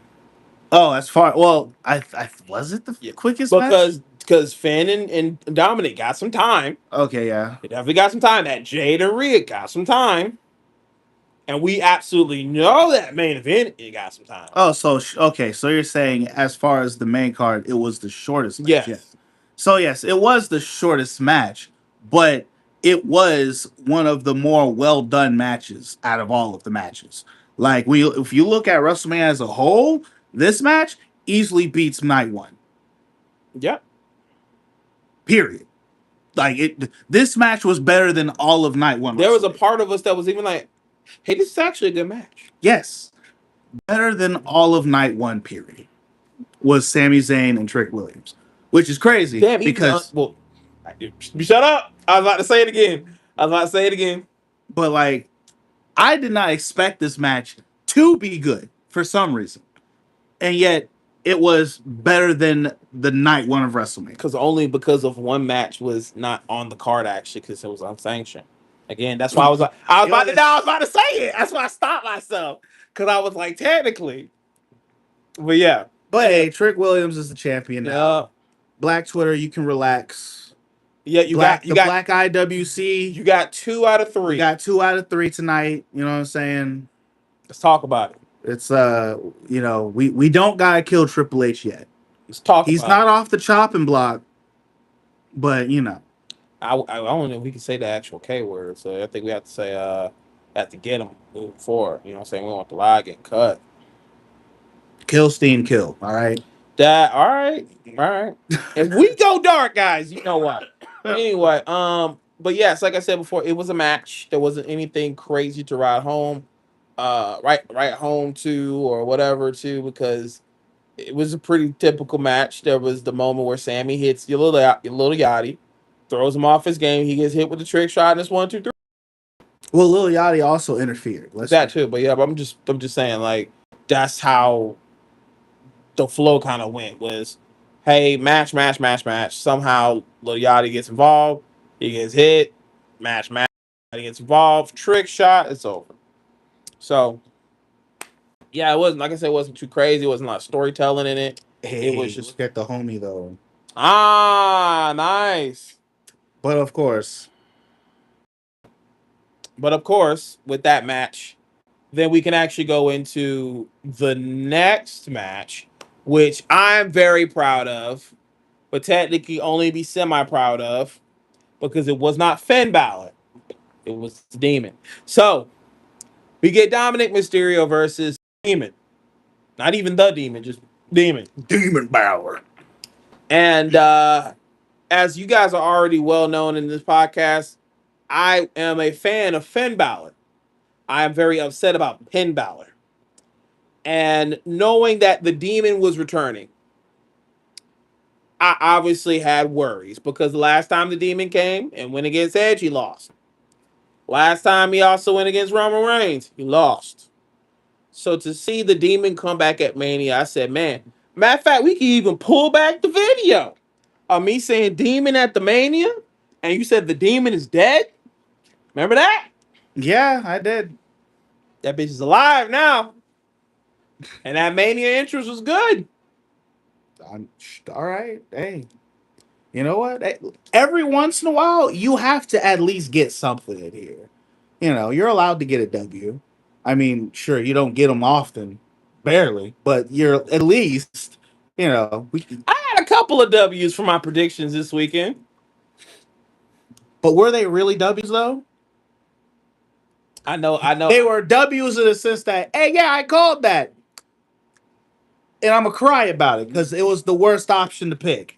Like the main event, yeah. Anyway, it was, like I said, it was definitely a decent match. You know, the Demon looked great. Dominic, he was just doing his thing. I really can't say too much about Dominic, because while Dominic was performing, the match really dominated by the Demon. I don't remember how much offense Dominic got. He got a little bit, but like the Demon, like he got a little bit, but the Demon always kept getting up. Yeah. And so and then on top of that, because number one, when did it become a street fight? I don't even remember that. I knew it was a match, but I had no clue it was a street fight. I didn't see when it got upgraded to a stipulation match. And then the other piece was the fact that no one came out there to help him. Well, the only person who could have was already in the ladder match, which our homeboy said, and I was like, yeah, because the women ain't doing it. Yeah, it's I mean, honestly, the match was fine. The match was perfectly fine. I do Besides have that to. spot, where when I say beside, that one spot of Finn doing the coup de grace on your boy Dom and damn near sandbagging that mother. Oh no, that was the best part. What are you talking about? Ah, Listen, he could have grabbed him through a table and stuck it straight, like boom, stood on business on that nigga's chest. God damn. like that. Yes, yes. I have to. At least, I do have to give it to. I give it to the stereo though, because like he for the first maybe I need to start watching AAA because it's like on regular main roster, like Dominic don't be doing shit in the ring, bro. Yeah, Like he be chilling. he just be chilling, just fucking around. Be But chilling. like in this match, he actually did something. Like I was like I feel as if I got re-impressed with Dominic Mysterio because I was like, oh damn, that nigga can wrestle a little bit. That's crazy. That's crazy you say that because like I feel like Dom is definitely getting up there. He's definitely a really great performer. And that's the thing, because he is. Because he can do all the like he could do the bare minimum and still look good. And so like that's what he does on a regular nightly basis. And then tonight WrestleMania, I went from seeing him do the bare minimum to actually trying. And I was like, "Oh damn. He looks good when he's trying." I understand he doesn't have to because he's such a heel and people hate him so much, so deeply. So it's perfectly fine. But like, I mean, it was cool. However, I do wonder where this leaves them, though. That's not something I've really been thinking about with a lot of these matches. Like the where does this go afterwards? But we shall see. I would guess. But ultimately, I think the match was straight. It was straight. It was a fine match, which is two matches more than I expected as far as being great for this pay per view thus far. Because once again, after the shit show we had last night, I was not expecting anything to be good tonight. And then we get two good back to back matches, which was crazy. Yeah, and like I said before, with the Demon winning, it was a great moment because again, Penn Balor has not been getting any wins at all. So for it to have that happen was a great moment indeed. But we say all that to say when it comes to the Demon versus Dominic, that was, I would say, in the order of matches, 1, 2, 3. Well, excuse me, 4, 3, 2, 1. Out of as best matches of the night, like the match of the night by order. Would you agree? Like number 4 being Sammy versus Trick, and then third match of the night being Finn versus Dominic, and then Jade and Rhea being second best. Second best matches. Yeah. Whoa. I'm asking. What would you say? Would you say that'd be third best? Yo, you really got to think about that. Damn. I mean, so if we're going to talk about best match of the night, the main event was the best. Yeah. All right. If I was to give a second best match of the night, yeah, it probably would be a Trick in them. Really? Okay. As far as just purely on just the match being good and entertaining, kind of thing. All right, because and then third best would be the Demon and your AAA champion. So you're saying that Jade and Rio was technically, out of those 4 matches, not the best match of the night. Not saying it was bad. We're not saying it at all. But just like it wasn't Wait, are you trying to are you like ranking. We're just ranking. Out that of the four, which was like from technically we don't want to say worse because it wasn't worse from I guess best to best, better or something like that. I don't know what because we can't really say any of them were stinkers. So you don't want to say it's the worst match of the night, but like if you are ranking them from which one was good to the best, so once again, main event was the best one, was the best match. If we're just talking about the ones that were exclusively on the PLE, yeah, yeah, yeah. which is fine because the first two matches weren't that great, but like it's the main event, Trick and Sammy, Dom and them, and then Rhea's match. Okay, okay. Now, as we talk about that match, however, what I can say is the fact I was utterly surprised. I was utterly surprised that the match between Rhea and Jade Cargill was actually good. I'm actually still in disbelief that it was good. Or even would say it was not bad. That match was better than at least half of last night's pay-per-view. We'll agree. And that's including the unsanctioned match. It's like So technically that match isn't real. But yeah, no, like I am blown away that Jade. It almost makes me wonder: has Jade just been acting like she doesn't know how to fucking wrestle this whole time? yes, Like, has this just been a front? yes, Am I being punked? yes. Because you look at all the shit she's done before, how like she moves awkward in the ring. Like to me, and I've said this to Ray Zion, it's like the way that she moves in the ring, she fights, and I don't want to make it sound bad, but there's really no better way to say it because I often see this more specifically with the female wrestlers, but it's like the way that she would move around the ring. She moved around like a female wrestler who just got done being trained on how to actually wrestle. Mm. So it's like you can see the fact that they could be the most athletic, agile, clank abs. They look fucking beautiful, but their movements in the ring shows the fact that they're still figuring out how to move in the ring. Also, just being green. So it's weird because like kind of green, but like I don't know.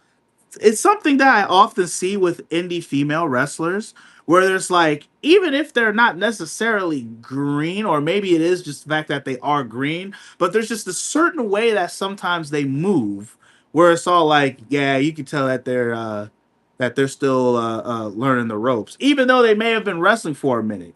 Because there's only two switches for female wrestlers on the indies. Either they in there and they are literally ripping each other's eyes out, or they're in there and they're trying to figure out where each other's eyes are to rip.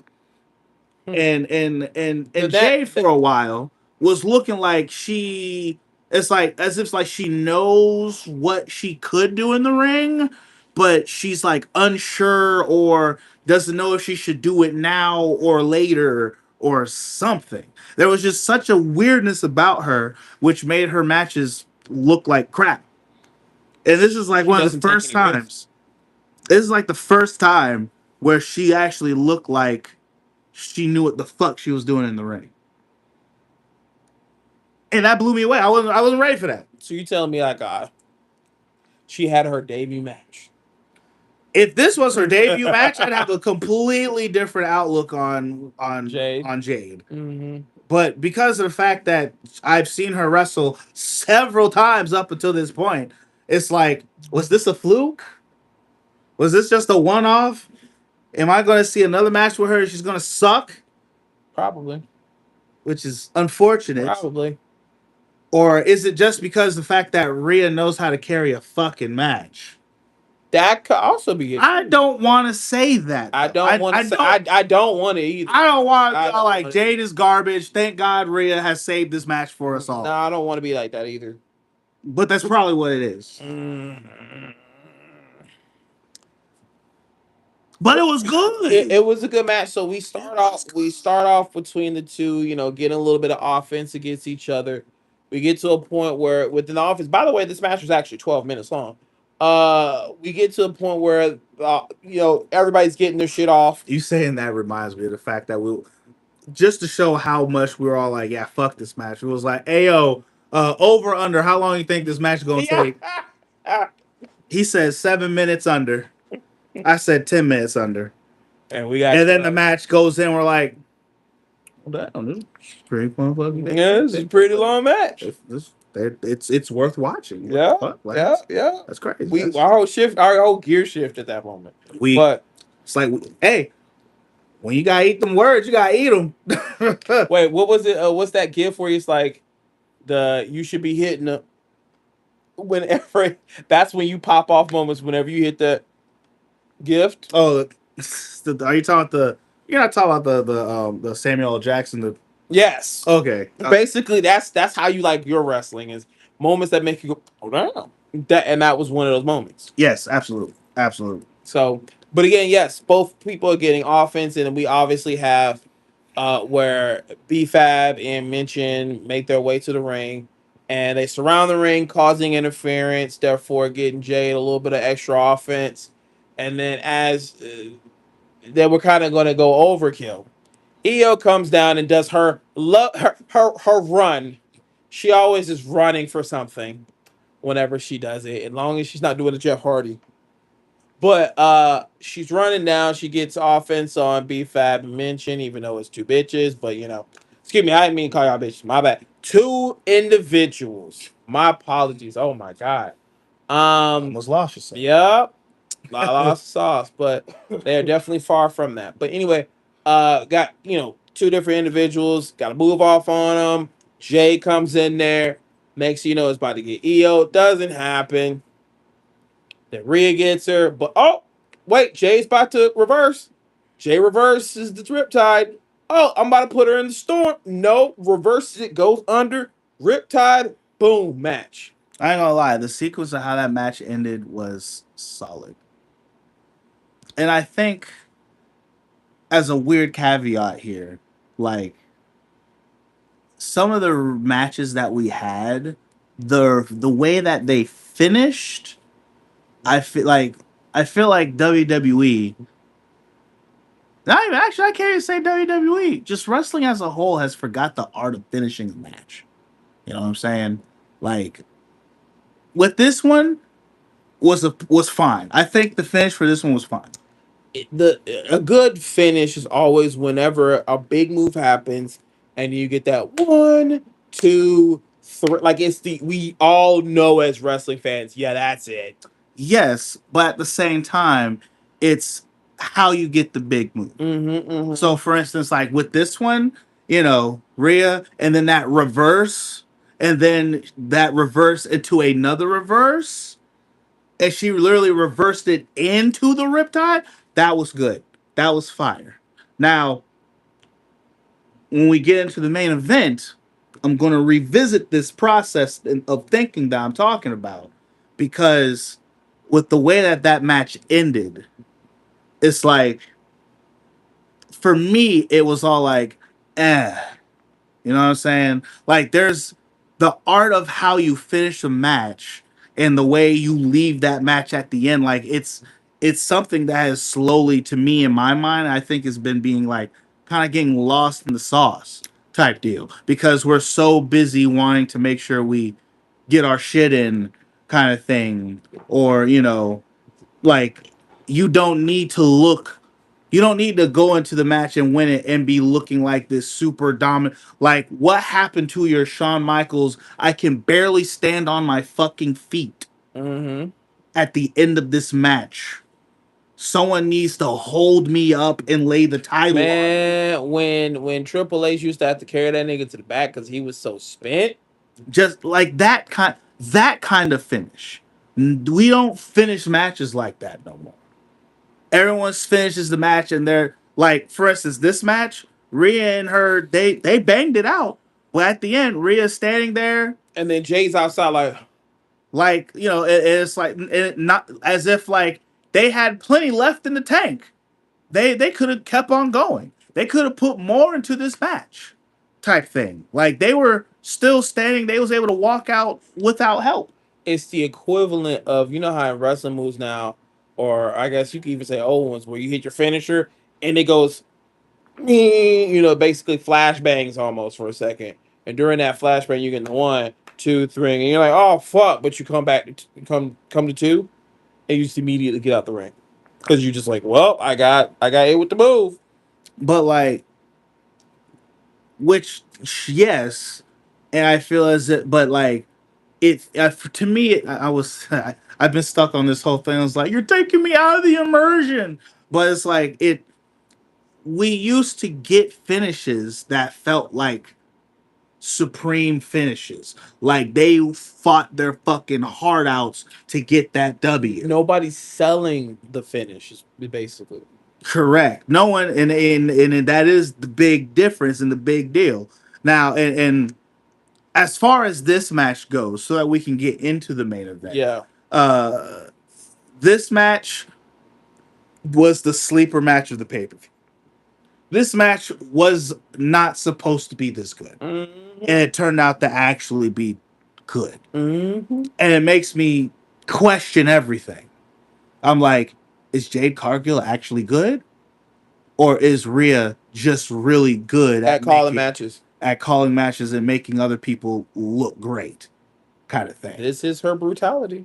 I mean, and this is her title win.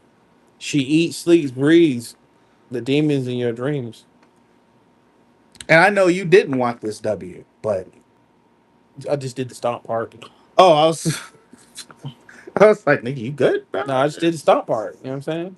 I was finishing the song, look at my eyes, look at my, you know what I'm saying? I just did the whole thing. Anyway, man, I am so mad about the fucking next match.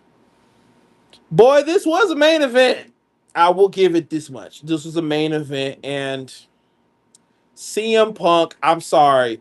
You you got your WrestleMania moment, and I really hope this was the moment you wanted because man, your entrance told more story than it had aesthetic. Like whereas HBK doesn't need a lot of things to come out to the ring to. He has the pyro, he shucks and jives.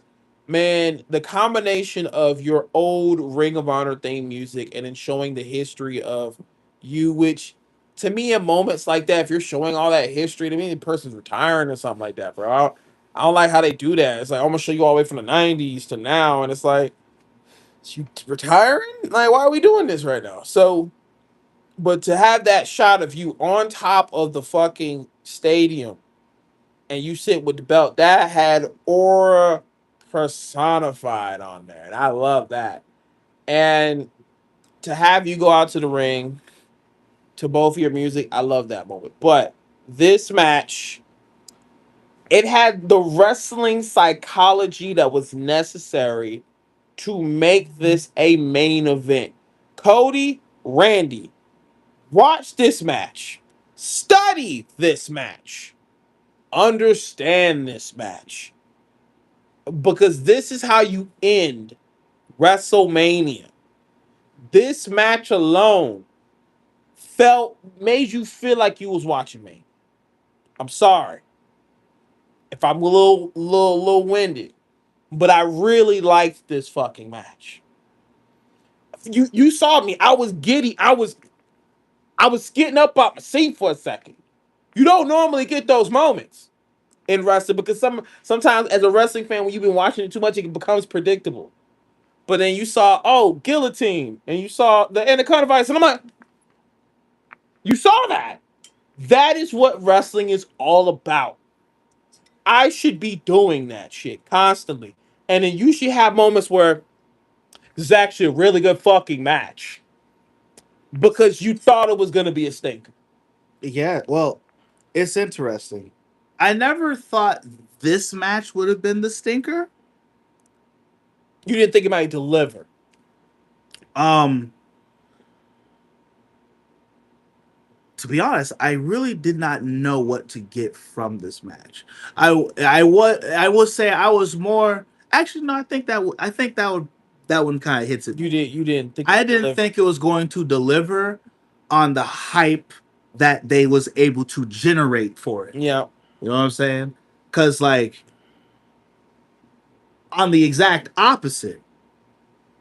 No. Well, at first, I would have told you that Randy Orton and Cody Rhodes was going to be the match for WrestleMania until they stuck their dick in it and named it Pat McAfee and just slapped and fucked it all up. Once they did that, all the credibility for that match was out the window. And then once we got to the match, they were all like, well, fuck, we already fucked it up. Let's just double down and keep fucking it, right? And that's exactly what they did. And that match became a shit show of an event, of a main event. And so going into this match was the match that at the very beginning, I'm like, I don't give a fuck about Roman Reigns and CM Punk. And then the promos started happening. And halfway through this process, I'm like, you know what? I give a fuck about Roman Reigns and CM Punk. And then they almost lost me, but they was able to hold it together at the last minute. And then because of that bit, I'm like, I bet they're gonna fuck this match up between Roman Reigns and CM Punk. Like the promos being a little good and almost this might be really good. Man, it'd be bad if the match was ass though, because then that means that bill was for nothing. For nothing. And out of everything in this WrestleMania, the one thing that held through was this match. Mm-hmm. If anything, if the house was built off this mania, the motherfucking main event was the basement. If you fall through any of the other fucking matches, which is again, say your point, Rhea versus Jay would be the top portion of the house. If your ass fall through this motherfucker, that basement, it will catch your ass.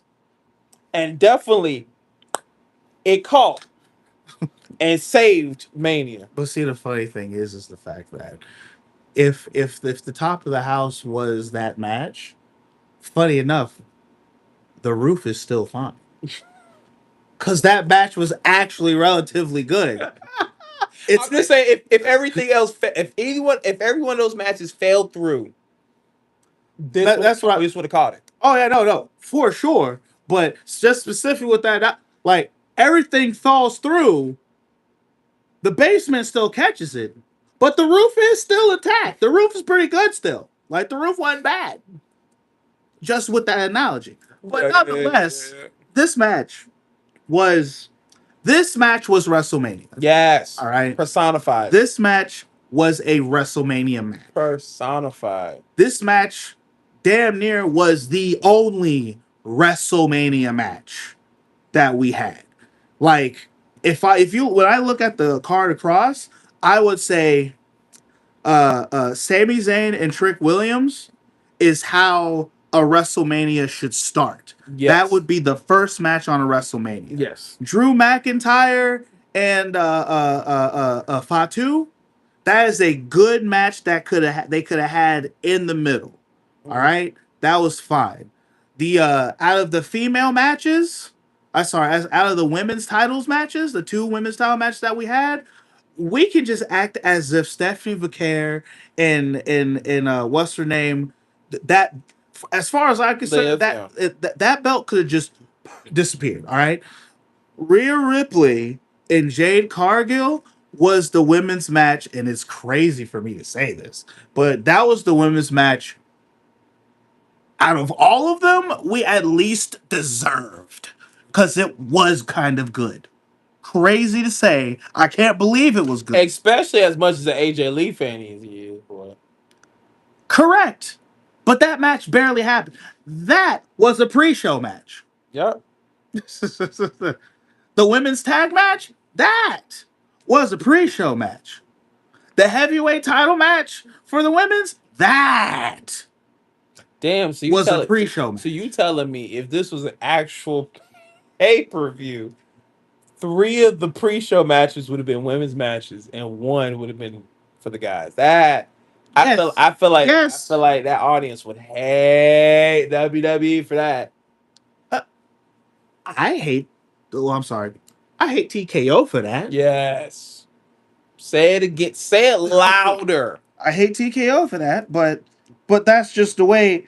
The Like cookie crumbles. that's just the way that it kind of was set up. Like, because those matches were just bad. They weren't good. They didn't feel like anything WrestleMania. You know what I'm saying? But this match did. But this match definitely felt like a main event WrestleMania match. The psychology alone of, Roman is very well known for starting his matches slow. He likes things to build. We've seen that throughout the years. And having the moment where Punk and him are just looking at each other and you don't know what they're saying. You really want to know what they're saying. But then they slow walk around each other like lions, get ready to pounce on each other. And CM Punk gets the headlock. He loses it for a second. It like they had a little botch, like a miscommunication. And he pushes him like, "Yo, get your head in the game." And then he does it again. Because remember, he was trying to like roll him over, and it like was. Well, I don't think that was just them feeding into the match. Well, no. I'm just saying, like they had that moment where he was coming out of the headlock, and he was kind of grabbing his arm, and it was twirling, whatever, and it just looked really off. So then they broke out, and he just, yo, like it felt like he was trying to like waking him up, like, yo, we're here, bro, we're good. And he does the headlock again. So whatever that spot he was originally trying to do, it's like he was trying to do it now. And then boom, it leads to the Irish whip, and they're going back and forth. And it was interesting enough to see Punk getting a lot of the offense at the beginning, because normally that's what the heel does. So are you telling us technically Punk was I'm not gonna say that, but I mean, he did low blow him. He did in the middle of the match. Which you got some explaining to do, Punk, as a face. Well, let's be real now. Remember what CM Punk said when he first came back? I'm here to make money. He ain't here to make friends. But so he never said he was a good guy. Wait. He got his receipt. If we don't recall, Roman blatantly DQ'd using a weapon right in front of the fucking ref.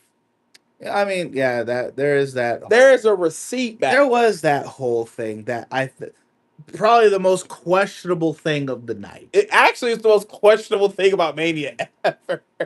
Like, to be like, bro, I was he looked the ref in his eyes and said, I'm gonna hit him with this steel. I'm gonna hit him with these steps. And the ref's like, no, that's bad. Boom. And then he looked at the ref, you do something about it. And it's just like, and the referee sat there like, get in the ring. Damn it. Stop. I'll disqualify you next time. No, one. No, you won't. Two. Because this was all while they're just standing around outside the fucking ring. No count. Man, referees discretion is really kind of bullshit nowadays. Listen, what was it? Even in the announcer was all like, I mean, I guess the referee's using discretion. I'm like, oh my god, that's what we do now, huh? We're just using. I'm mad that they're taking shit from AEW like that. Like that's an AEW thing. God damn it! Like, that's a New Japan thing. Because New Japan, as you've seen, niggas be straight jumping. Referee don't give a damn. See, I don't. That's more than referee's discretion. That's I don't know what you want to I'm call that. blind. I'm deaf. I wanna be I a ref. New Japan is a whole nother conversation when it comes to their referees just blatantly letting shit fly. That's not referee's You discretion. literally That gotta kill that nigga. I don't even I don't know. I don't Damn, I just said it. Shit. New Japan that needs to be studied. All right, that needs to be studied. But as far as this goes, I don't get it. But I mean, I guess it's we need a person to win, so I guess it's if it one does F's. business, but overall, the spots that we had on here, the part where we got the trio wall punk, we get three Superman punches, and one of them actually might have potatoed his ass. He starts bleeding out the mouth, so he really got hit by one of them. And as the match progressed, again, we get still steps. We get back in the ring, more ring psychology, as we have literally a submission spot fest, which was great. We got both guys hitting their submission holds, kind of just saying, hey, well, I could do what you do, and I could do what you do. And then I was going to add a sharpshooter in there, and I got kicked in the face. And at this point, as he goes back into the guillotine, I thought this was when the match over. There were so many times where I'm looking at, like, I know Roman's winning. Just when is it happening? So we can can we get it out the way already? Like, just get it out the way. Because that part of you as a fan is really hoping that your guy wins, but you just know there's no reason to believe in that.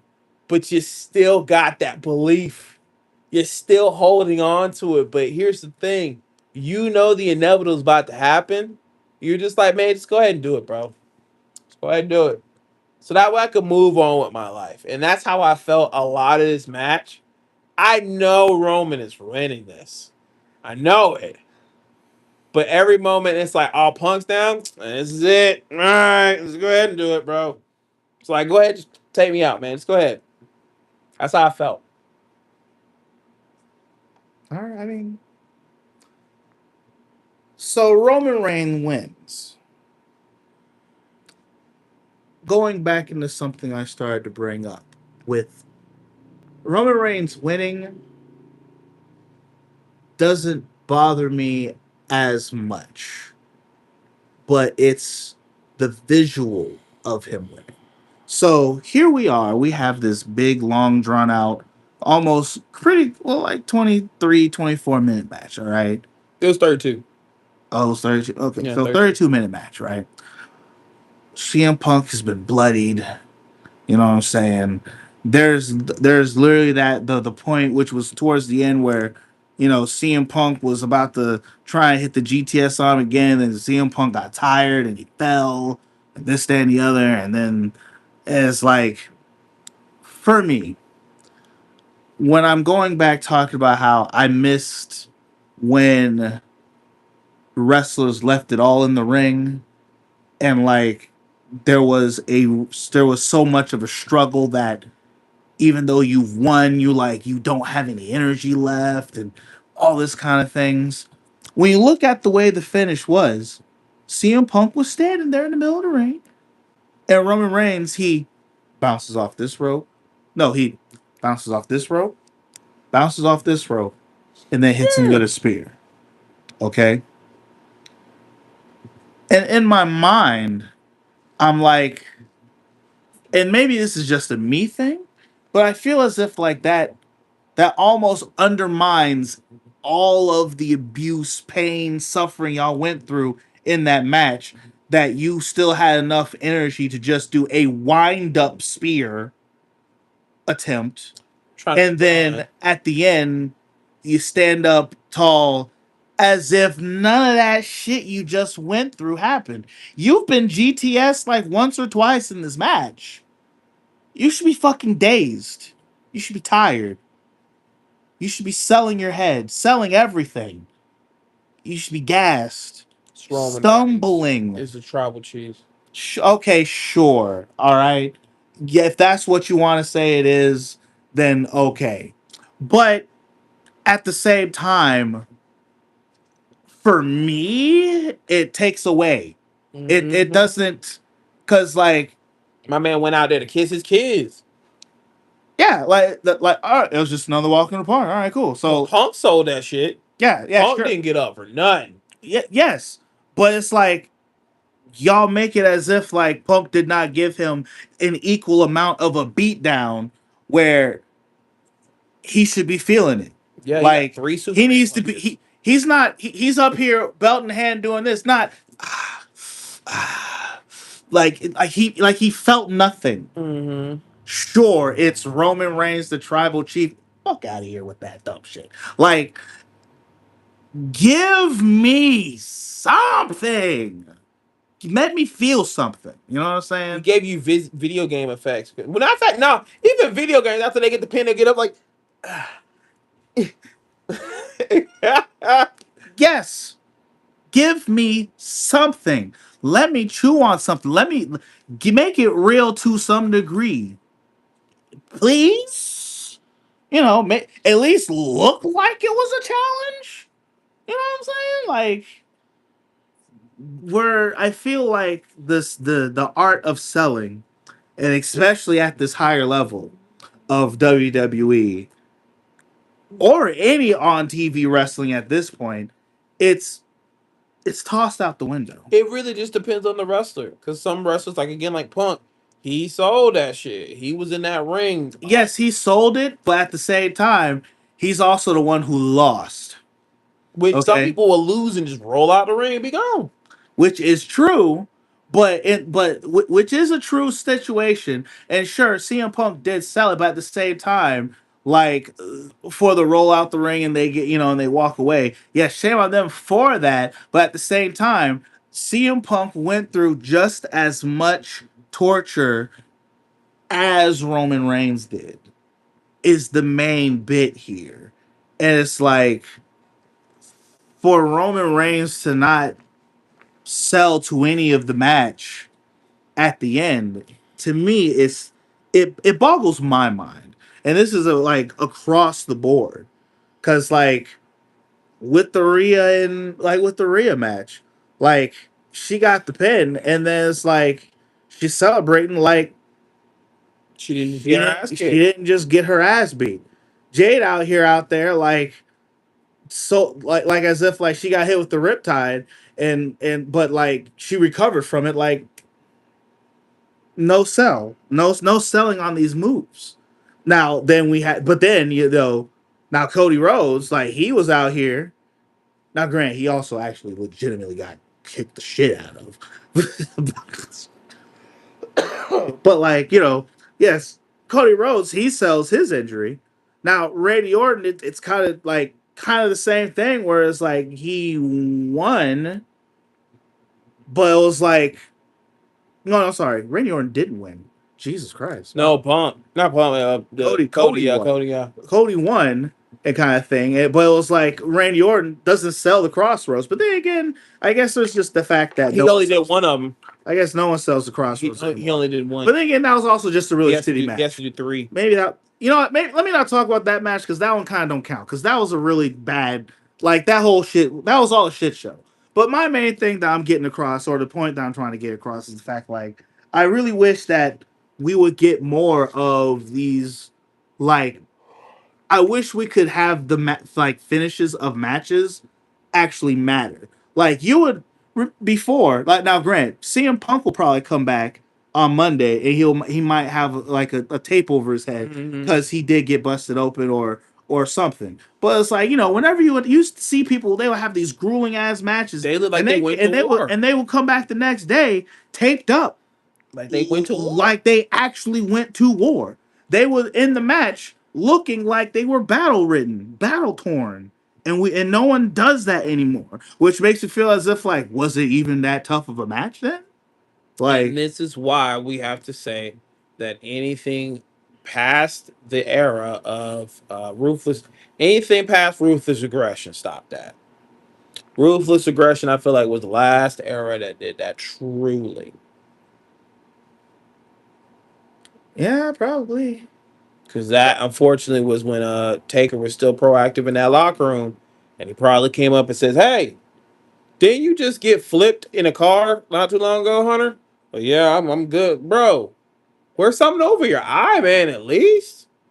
I mean, you don't gotta wear a neck bracelets, but just you did get flipped in a fucking car. You do remember that, right? Yeah, yeah, I remember that. So I put something on you, man. Fuck, sell the shit. Cause that shit was crazy, man. He got flipped in a car. He was there the next fucking night, but he was bandaged. Yeah, the art of selling is unfortunately dying and continuing to die. I wish I, but it hurts me.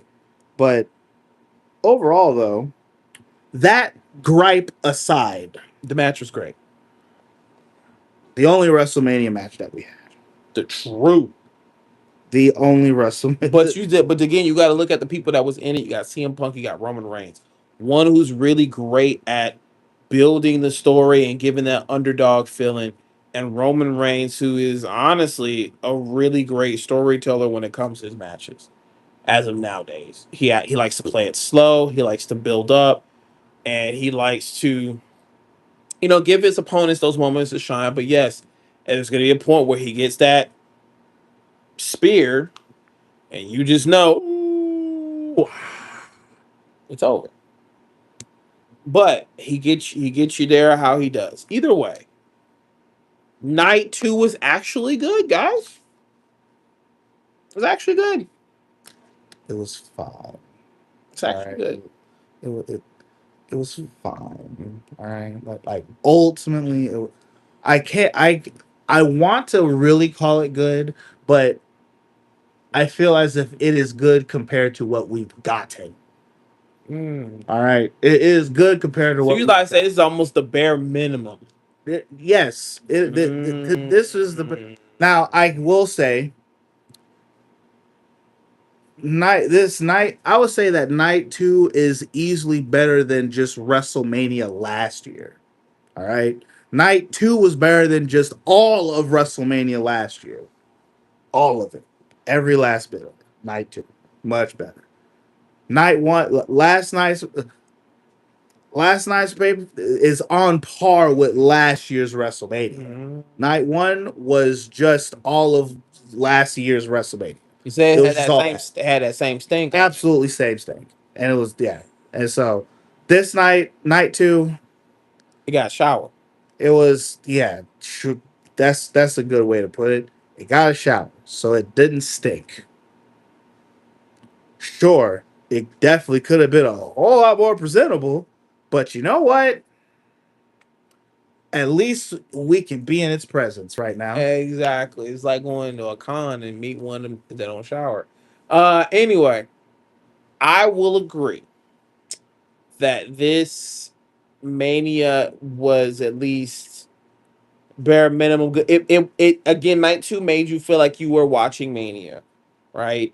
And in the beginning, not so much, especially with night one. Night two, you actually felt like, okay, I can actually have a good time now and enjoy the show. And we all did. We definitely all did. And I'm very curious on the road. Oh, not road, excuse me. I'm very curious on the Raw after Mania and what kind of nonsense are we going to have there. If it continues with the case that we've been getting for Raw after WrestleManias as of recent, it's going to be worth skipping. Mm. But hey, Raw after Mania, prove me wrong. I hope I say that it's worth skipping, and it turns out to be the best Raw on God's green earth. Raw is night one of Mania. SmackDown will be SmackDown. Like where it's at. That's the Smack. What to watch the Yeah, SmackDown? because again, you know how if night because most of night one, well, no, Roman has the Raw title. Never mind, Roman has the Raw title now. Mhm. So SmackDown, yeah, SmackDown will be the one that's probably back. Um, but we also do want to know, guys, what are you guys' opinions on this, man? We yapped about what we thought about Mania. We yapped about it's good, it's pros and cons. But we would love to also hear from you guys and how you felt about Mania overall this weekend. If night one was better or night two was better, but I remember looking in one of the comments on TikTok and someone was like, "It wasn't mid," and I'm Oh looking, I'm yeah, like, "That motherfucker, what was it then?" yeah. That night I one wish wasn't you mid. would look me through the TikTok video and tell me it was higher than mid because it was below mid. But Yeah, no, he hasn't said anything back. By the way, yeah. I hope he doesn't. I don't want him to make a fool of himself. Don't do it. Especially after this one. Don't do it. But anything you would like to add on before we kind of close things out talking about Mania? Um, man, bring Vince McMahon. I'm kidding. I'm kidding. I'm kidding. No. Everybody was saying that after night one. Everybody was saying that after night one. Like I think the show ended with "Bring back Vince, bring back Vince." I do remember hearing that shit. Listen, Vince is not going to make anything better. I did. Funny enough, when you really think about it, Vince is the reason why we're in this fucking situation that we're in right now. Yeah, him selling WWE. He gave WWE to TKO, and now here we are. So fuck Vince. Well, yeah, and then which is like, I think I sent you the post. It was like people saying bring back Vince, bring back Vince. It's like, and it's like John Cena. Are you sure about that? Oh yeah, and it shows all of Vince's ideas, and I'm like, yeah, but every once in a while, as a creative, we're gonna have stinkers.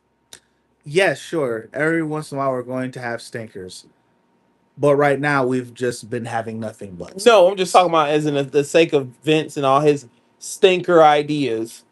You know, Oh yeah, we're gonna all have stinkers as creatives. Like, I mean, I look at my music catalog and I'm like, man, I was listening back to it. I'm like, yo, man, that song was a stinker. And the funny ones be every one of them I hate. You fucking love that shit.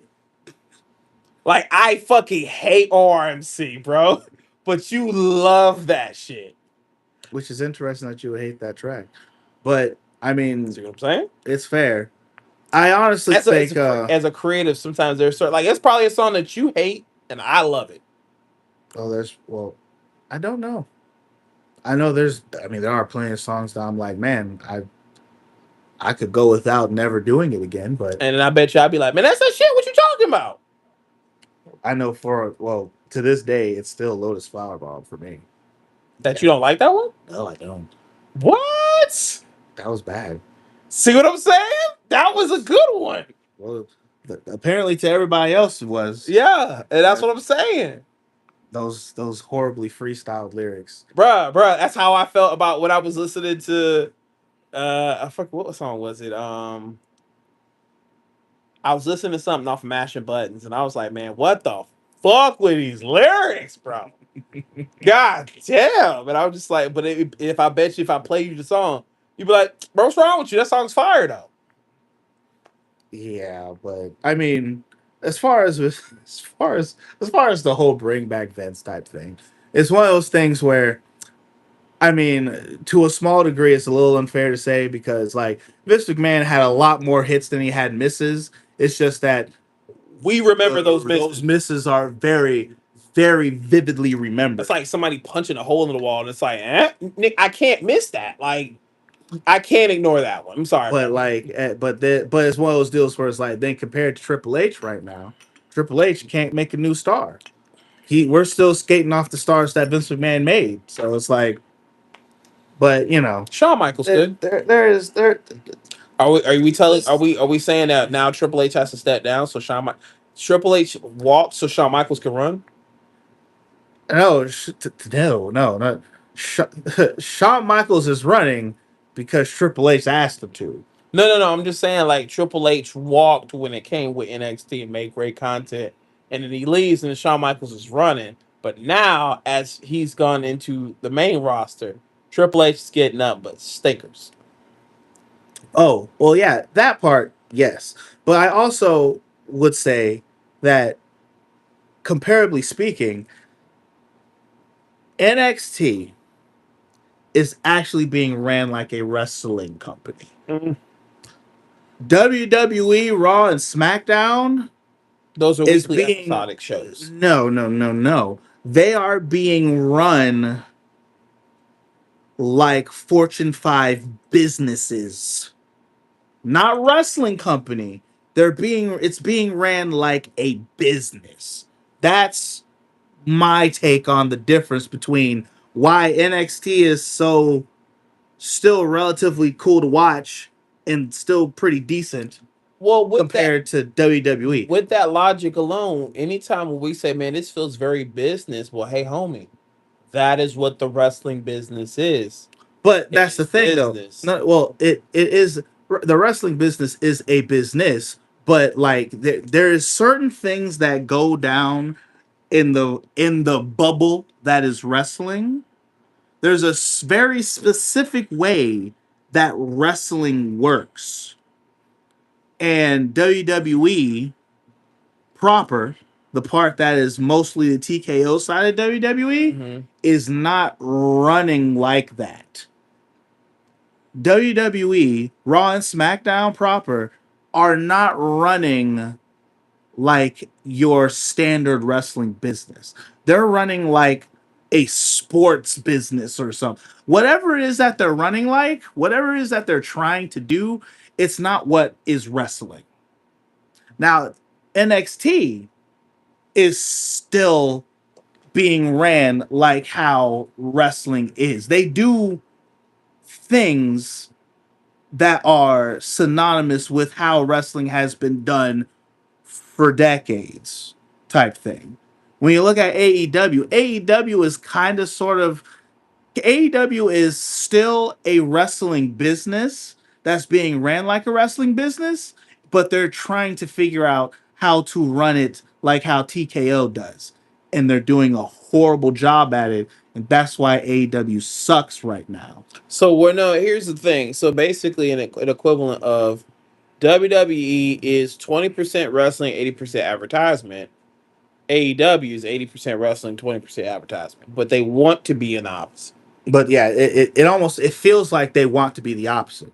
It's almost like AEW is like, man, we want to do what WWE's doing, but we have all of these actual good wrestlers Don't want no parts of that. who are trying to actually just be in a wrestling business, even though we're trying to be Getting sponsors and all this dumb shit type thing. And they're trying so hard to focus on the part that ruins wrestling with people who don't know how to do that part. Like it's a very topsy turvy world that we're yes. currently living in with this wrestling climate. And funny enough, it'll I think I'm going to have some great fun with some of the things that we're planning on doing in the next couple of months, because we're not going to just be talking about shitty wrestling. We're going to be talking to actually good wrestlers. Oh, yeah, yeah, we'll be having some guests on here soon. Yeah. We're finally going to start tapping into the guests that we have, because there's quite a few wrestlers who are local around in our area who we just want to sit down and just shoot the shit about wrestling and maybe feel good about wrestling again. Because goddamn, You know, and because as wrestling fans, we're gonna ask the question: what was the match that got you into wrestling? What was the match? Who's the guy? Who's the person? You know, and I really feel like, man, I don't know if we ever had that conversation. I mean, like we talked about like obviously the thing that we saw that got us into wrestling, but what was the match that made you say, "Oh, I'm in this shit now"? Think back to that one. I'm pretty certain that we had that I think conversation. so. Yeah. I know I think my answer was I don't remember, Mm. because like I have really weird memory of wrestling because I've literally been watching it since I came out the. I think it was really Austin versus D'Lo for me. I want to say it was that one where he was with the truck and he was beating all of the Nation of Domination with his fucking truck. Oh yeah, there's that. Yeah. But I wanted to also do another challenge. Uh I had thought about, you know how you always thought about like, hey, what would be your New Japan, announcer thing, which I do want to do that. I still want to do that. And then also I wanted to challenge us and say like, hey, if you had a theme song, right? I think we talked about what our favorite theme songs are, but if you had a theme song for wrestling currently, what would be your theme song? My current wrestling theme song. Yeah, like if you was a wrestler right now, you had a gimmick, you had everything. What would be your theme song? Your theme song kind of tells everything about you. Well, see, No, don't tell me now. I was gonna say, well, unless you know what it is, I was gonna challenge to see. I well see. So now it depends. Are you saying just from a song that I know, or if I was taking a current wrestler's theme song? No, your own. Like, okay, if you looked up your song and you know how indie wrestling or any Oh kind of yeah, no, wrestling. I got that already. Oh, It's okay, Nats. It's a track that Natsu made, and he actually based it off of the Sonic CD Speedway track. okay. Yeah, it's that song. I'm gonna have to hear that because the challenge was, which is you already had your answer. The challenge was you telling your the colleague what the song would be, and then I tell you, actually, I think it would have been this song, right? Just going off of who we are, what we like, and just guessing what I think your song would be. Because I have two songs that come to my mind, and I'm like, this is totally swag right here. Like swag would actually come out to the ring to this song. I see that shit. Gotcha. Oh yeah, no. I already have it queued up, bro. Like, Mm, I listen. You're talking to someone who's been wrestling training.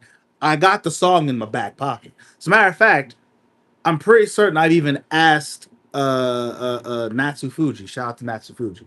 I even asked him. I was like, I'm pretty certain I asked him like a while back. He's given me the song already. I planned on rapping on it, but like I was all like, nah, this right here.